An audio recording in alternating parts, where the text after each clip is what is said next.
I have invested 10,000 plus hours into this situation. I've talked to judges and congressmen, scientists, doctors, lawyers, authors, you name it, any and everybody willing to talk about this subject. And those who support this drug war are the best friends the drug lords in Colombia could ever hope for.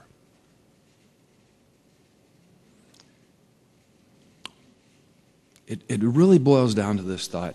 We have been duped. We need to face up to that thought. We can't be afraid or cringe at the thought that, oh, I don't want to admit that I've been, flummoxed, that someone put one over on me. But we have to face it down at some time. If we ever want to protect our children, if we ever want to make sure that these cartels shrivel up to nothing, that the terrorists stop making billions off of our habits, if we want to stop funding the gangs, the violent gangs that plague our neighborhoods, that live and mostly exist because of this drug war, we have to face down this lion. Drugs are not the problem. We will always have a drug problem. But the real heart of this problem is the prohibition itself. There are very few people left on the planet who can remember at all what it was like before this policy of drug prohibition began. I feel privileged that up until last year, I was able to have as a guest on my radio program one of those fellows. His name was Milton Friedman, world-renowned economist, Nobel Prize winner. And Milton was very much adverse to this drug war. He told me, look, I think it's a fiasco financially. But what really irritates me, he says, I think it's a disgrace and a scandal to our nation. Milton passed on, I guess 15, 18 months ago. But I felt privileged that I had his home phone number and he would take my calls and we would get the chance to talk about this. I feel privileged that there are people, in the past year I've had reporters from the Washington Post, New York Times, come on my show. People are beginning to talk about this more openly. People are beginning to share their outrage, beginning to discuss the need for change, beginning, as I say, to embolden themselves with information to make this change happen. And I suppose the main thing I want is to embolden you, is to encourage you to contact your legislators. I think we're at the tipping point. I think we are nearing the end of this drug war. But too many people remain silent. Too many people don't want to be accused of, I don't know, the one I hear most often. So you want crack machines in the junior high, do you? And of course, no one has ever said that. But that's the mentality. That is the other side. That is their only ammunition. It's just bluster and, We have to stand for truth. We have to allow this change to happen.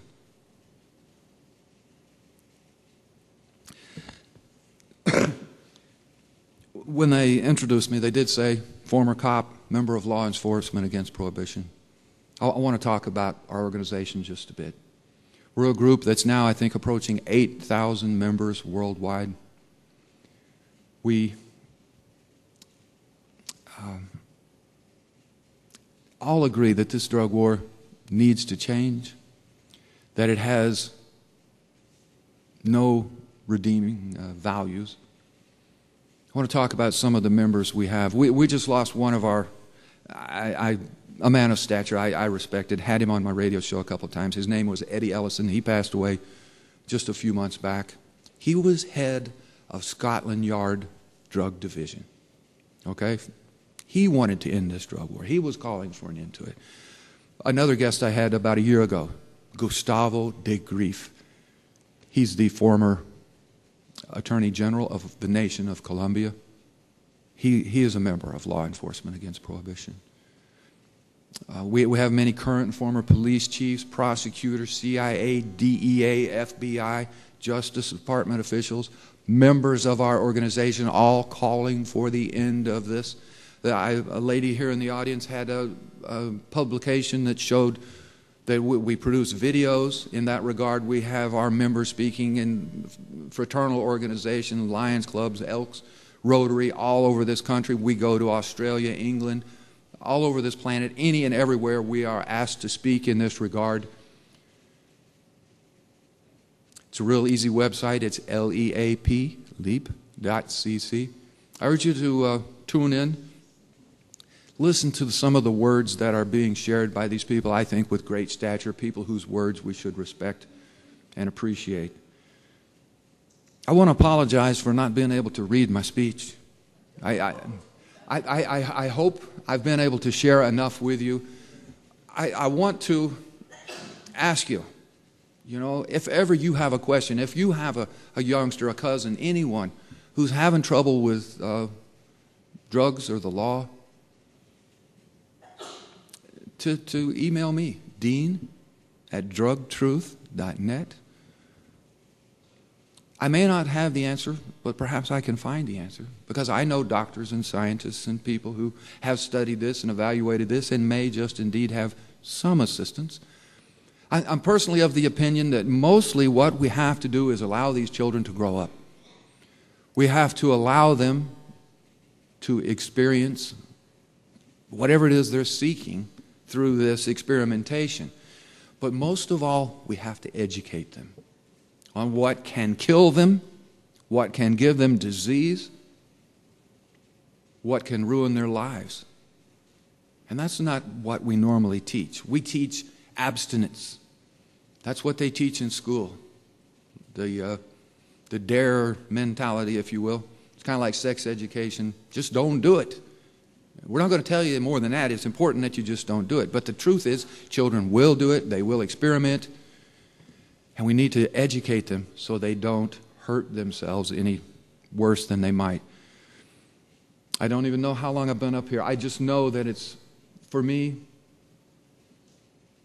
it's a joy.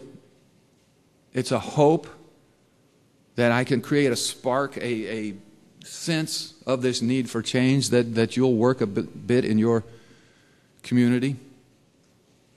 I heard a story that there was a gentleman in Galveston, ran for office, got elected, majority vote, and then they decided, well, he's a criminal, he can't be a member because he got caught with drugs.